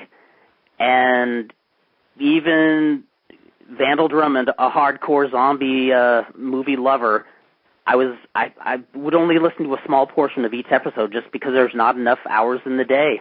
There's not enough fanatics out there, let alone the casual listers. a week from tomorrow. You know, Bix did a 4-hour podcast. I mean, Well, it was over 2 days, though. That was cool. I had so much fun doing that. yeah, I think you guys should have done it in 1 day, 4 hours. See if you guys could. Our voices were going to die. Did you guys accurately predict the people who would be elected? Did we predict it? Or I don't think we predicted as much as went with who we liked. Yeah, I think of the people I picked that got in, I picked Konnan, the Midnight Express. I don't think I picked Bill Miller. I didn't pick Bill Miller. I did previously in other polls. You did pick Saito. Saito, yes. So it was Midnight, Saito. Everett Marshall? Well, he was put in, by Dave and the historical committee. Gun style. And and Roy Shire, right. Keep forgetting Roy Shire. Yeah, I did vote for Roy Shire. I think I voted for almost all the non-wrestlers. Why is Rey Mysterio not in the Hall of Fame? Good question. The active wrestler thing, I guess. But that just makes no sense. Yes, there's a certain cadre of people who really think that his size and his style makes him a kind of a not stuntman, but along the road to a stuntman. We got in easy though. I think those people who think that haven't been watching wrestling since like 1999 probably. Yeah, exactly. Because I mean, it's ridiculous. How can you? I mean, you watch Dragon Gate, ROH, AAA, CMLL, everything in Japan, TNA, WWE, and everything. There's something done from Rey Mysterio Jr. by everybody nowadays. Hmm? Every single small guy has something from Rey Mysterio Jr. It is, and who knows how it will be in the future. He'll eventually jump off a curb one too many times, and somebody else will come along doing something completely different, or not radically different, and that will be the new way everything is done.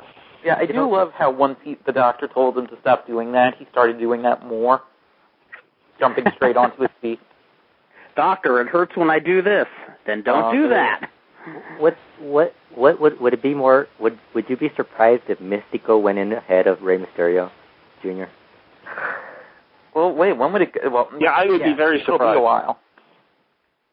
Because he's going to. I would be very surprised because I really, really don't expect Rey Mysterio to wait more than 1 or 2 more votes before he gets in. Yeah, because Mystico's probably going to be in like 2012.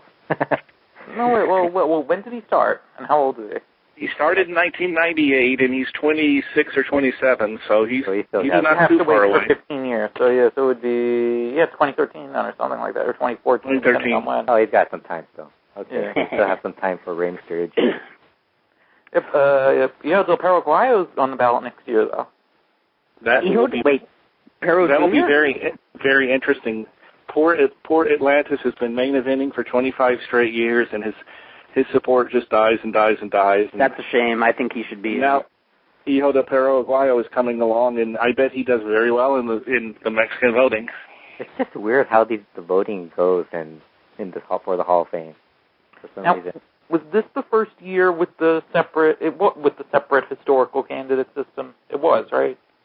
No, not that I know of. I mean, Kurt and I have been trying to get Martine through that. No, I mean with the balloting, the way Bill Miller got in. I mean with Bill Miller, with the cream. No. There are occasional times when it's happened. No. He did the thing where he changed it that for ballot guys, that it was like that if depending on where someone's peak was, that you had to be born by a certain time or whatever. No, because Bill Miller got in with like half the votes that any other American candidate would have gotten in. So the whole thing that changed around. I forget how to explain it. Well, I am the worst person in the world explaining how the Hall of Fame works. It actually makes a lot of sense, but I am terrible at articulating it. You know what Dave should do, or at least Brian, I mean? Brian should actually post like what the criteria is for the Hall of Fame and actually put who's in the Hall of Fame. Make a page for that. That would actually make a great web page, just a whole thing dedicated to the Hall of Fame. Yeah, I mean, that's something I've... Is there not a Wikipedia already to that effect? Oh, there is, yeah. But wouldn't you want it on your website? Get more hits. Get more hits. That's why I do the Lucha World 100. There you go. Generate as much heat as you can off that. I'm not sure if Ryan wants to be like Cubs fan and have every single fact that's ever occurred about Lucha Libre on one site. One thing that I always thought people should try to push on Dave is to make it more like the Rock and Roll Hall of Fame than Sports Hall of Fame. Like, let someone be able to be voted in under different acts. Like, it should, like the whole Cornette Midnight Express thing, that was such a mess. That, I mean, it's corrected now that they're all in, but the fact that Cornette being in the first class, which he shouldn't have been on his own, I think really hurt the Midnight Express until this year where the book turned everybody around on them. Yeah, actually, we talked about that when you, on your podcast, Bix. I think the Midnight Express, it's not just a tag team, it's the tag team and Jim Cornette. He is such a big part. I mean, they were great workers, but they would have not been the Midnight Express without Jim Cornette, in my opinion. They would have been a great tag team, but yeah, I mean, he was such a huge part of their success. Yeah, I mean, why, why not have Bockwinkel and Stevens as a separate candidate? You know what I mean? Like, or I was even thinking you put in a feud or something because they're working with each other as much of a tag team. Possibly. Although, how do you feel about Sheik without Grand Wizard, or Backlund without Arnold Skaaland? Well, that one's not a good example. Sheik with Grand Wizard, maybe. But never mind. El Mongol with Dandy Jack Crawford. Or how about Nate the Rat? Nate the Rat, that's it. Yes. He finally got his WrestleMania main event. Right, no, or Rough and Ready with Boss Winters. Yeah. What was the deal with Boss Winters? Was he paying to be there? I have no idea. If you're only managing job guys and you never talk, and you're a manager, that sounds like a good job there for a manager. Yeah, I was for Jerry Jarrett, easy though. Money. No, but it's for Jerry Jarrett, and it's not like he's on house shows. That'd be great. Hire me to be a manager that didn't talk. I would be excited. I was going to say, talk about easy money. Take no bumps. Take no bumps. Say no words. Wait, that sounds almost like it look good on a T-shirt. With the Four Horsemen without J.J. Say no Dillon. words. Are the Four Horsemen all in there? Just Flair. Flair. When you think Not Roma? I mean, there's been a lot of... if you're going with later Horsemen, too, I would guess just Flair and Benoit then, right? Because Ole's not in. Arn is not in. Barry Windham is not in. Lex Luger. Tully's not in. Oh. Who's going to get in first, Arn Anderson or Blue Panther? Blue Panther. Shouldn't they go in together? As soon as Blue Panther goes to the historical committee, I have a funny feeling he'll get in. Shouldn't they both go in together? The historians love him. Well, who's the most, I guess, contemporary guy that's gone in on the historical committee vote? Would that be Martin Caradagian then, I guess? Well, I don't know about that. I mean, he last limped into the ring in what, 88? 88, wasn't it? Yeah. Yes, I mean, he got in 20 years after his last appearance in the ring. That's not too modern. Yeah, I guess. Yeah, but still, I mean, compared to the other historical committee guys. I'm trying to think. Well, Cardigan started his career, was it the late 40s or early 50s? Late 40s. No, late 40s. Well, it depends on whether or not you could credit his victory over Pope John the 23rd as being legitimate. That's right.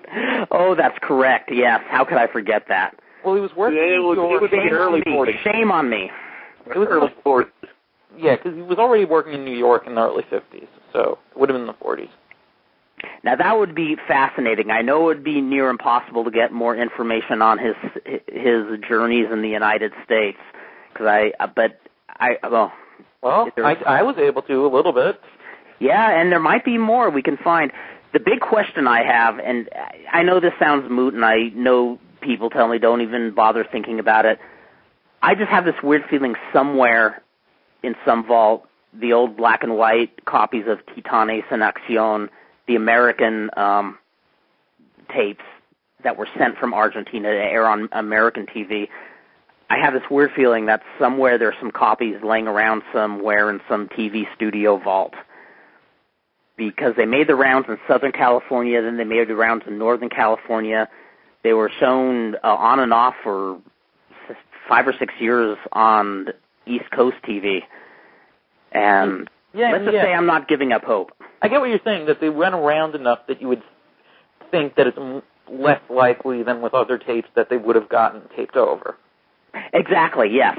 Yeah, that's what I'm theorizing. And you never know, because we do learn that things pop up on tape every year. I know the original Argentine copies were accidentally destroyed in a fire, as were a number of TV shows. I was corresponding with Paulina for a short time about a year ago, and she said that the TV stations in Argentina kept everything they taped, but there was some fellow, I can't remember what his name was, but there was a guy who was notorious for getting into TV studios, stealing tapes of various TV shows, Titanes and El Ring, in addition to some variety shows. And she didn't say what he did with those tapes, but I guess he had quite a collection. And my hunch is he must have made copies of these tapes and sold them to other distributors under different names, because, like I said, in Los Angeles, it wasn't Titanes en el Ring. The show was called Titanes en Acción.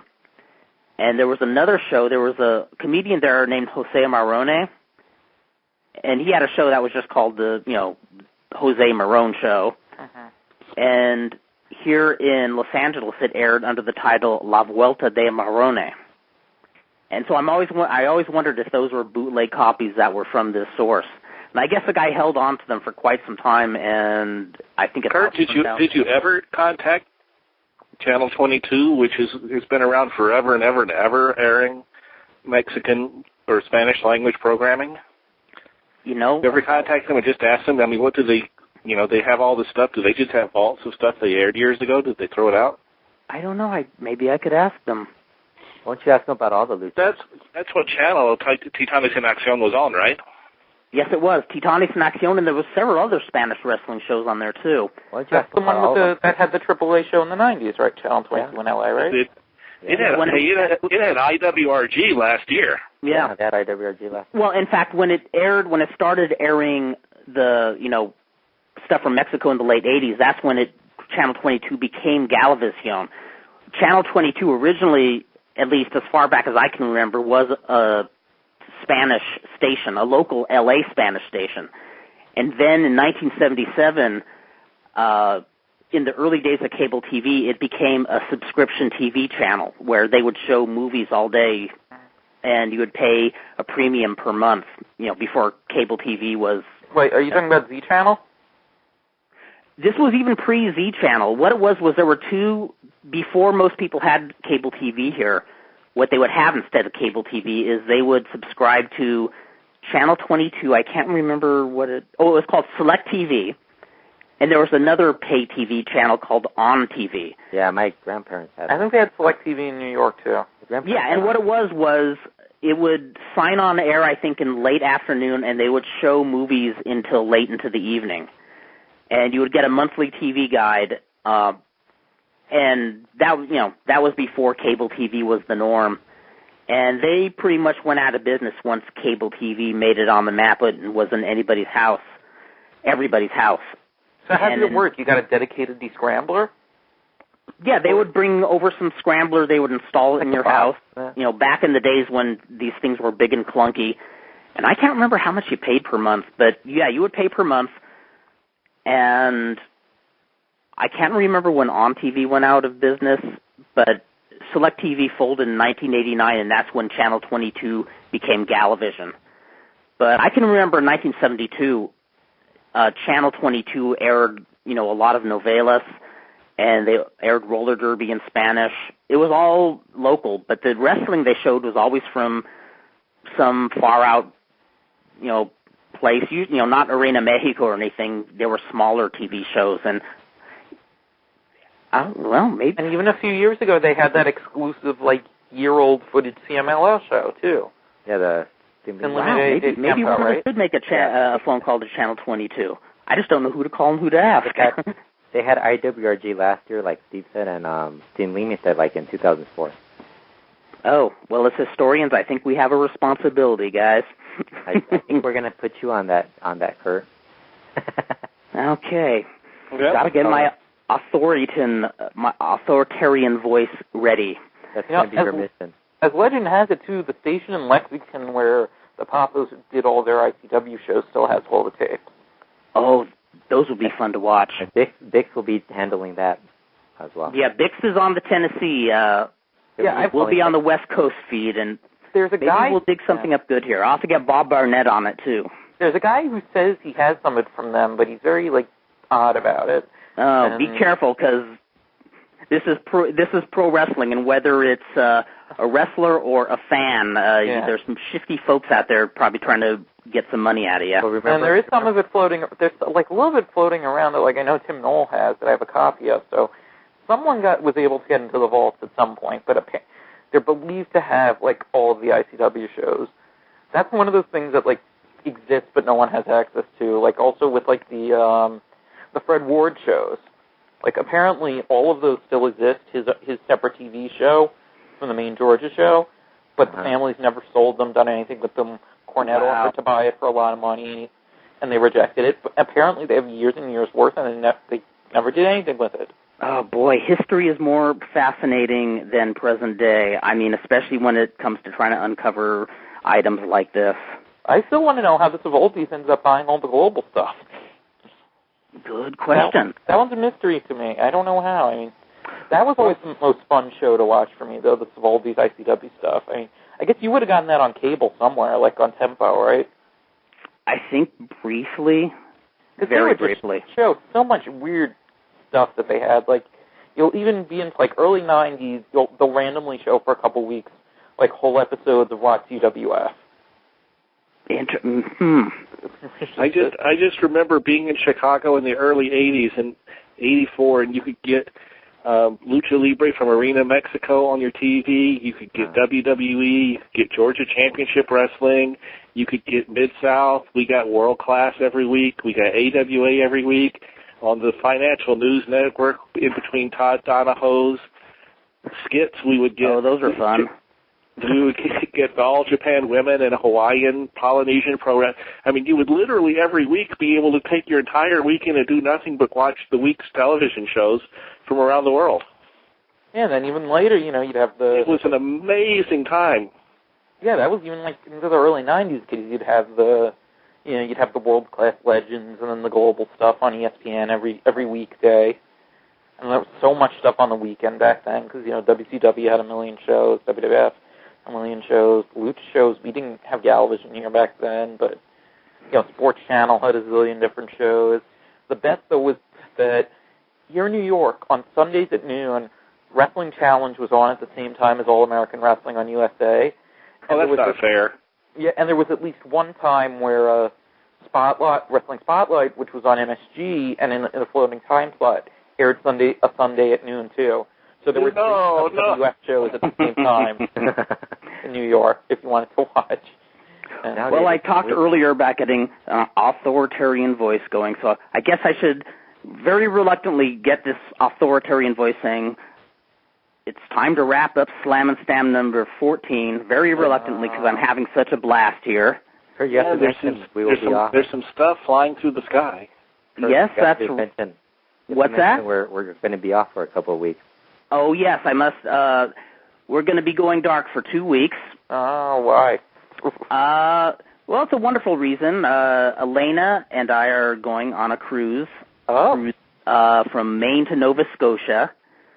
So, the only insecurity we have is the people we have house sitting. We're scared they're going to throw parties the whole time we're gone in our house. That's the only negative, so the rest of the news is good. It's the first vacation I've had in a long, long time.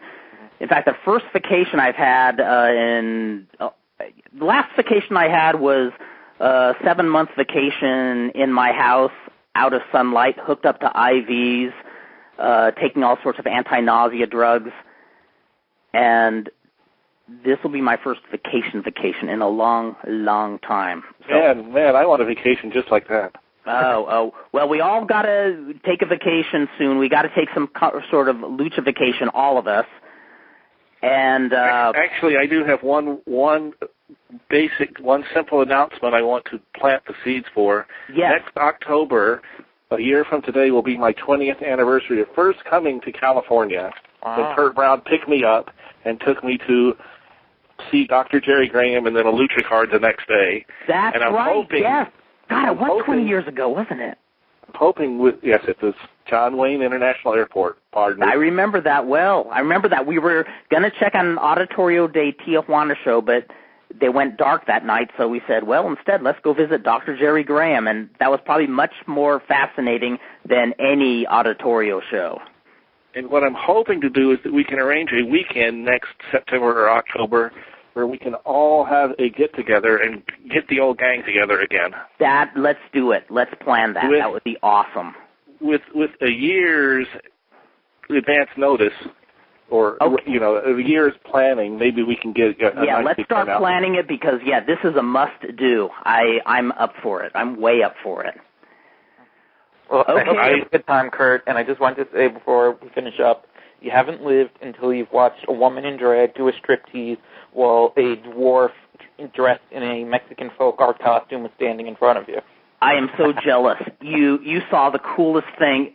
That's cool even by New York art standards. That's way cool. Kurt, that's way cooler than seeing a luchador piss in a trash can, right? At Arena Perro Aguayo. Yes, I agree. That's cooler. That was not art. Even I, who have a lot of extravagant opinions of what is and what is not art. Pissing in a bucket at Arena Perro Aguayo is not art. That was not cool. That was not Fredo. Cool. What's up? Fredo, the Dodgers won and the Rockies lost, so by the next time you have your podcast, the Dodgers will be in the playoffs. Yes, there you go. Rock on, rock on. They'll be in the World Series. They'll be making a run at the World Series. And maybe they'll have Cassandro throw out the first pitch. You never know. Blue Demon did. I bet she could throw a great first pitch. Did they ever show Blue Demon throwing the first pitch? I don't think That's a scary thought, even with his Coca-Cola tie-in. Anyway, Kurt, I'll let you. I know we all got to go. I'll let you wrap it up. And I know Cassandra could throw some pretty good balls too. Okay, Kurt. So you can end it now. Okay, so from StanTheEmbryo.com and SlamBamJam.com, this is Alfredo Esparza and Vandal Drummond. Want to give a huge, huge thanks to David Dixon Span and Dr. Lucha Steve Sims for joining us. We have had such a great time. We will be back in 3 weeks. So, until those 3 weeks, remember, when you're walking through Southern California in the night and you see a bright light shooting across the sky, it is not a shooting star. It is a heavenly handful of Moncel's powder. See you in 3 weeks at Cats.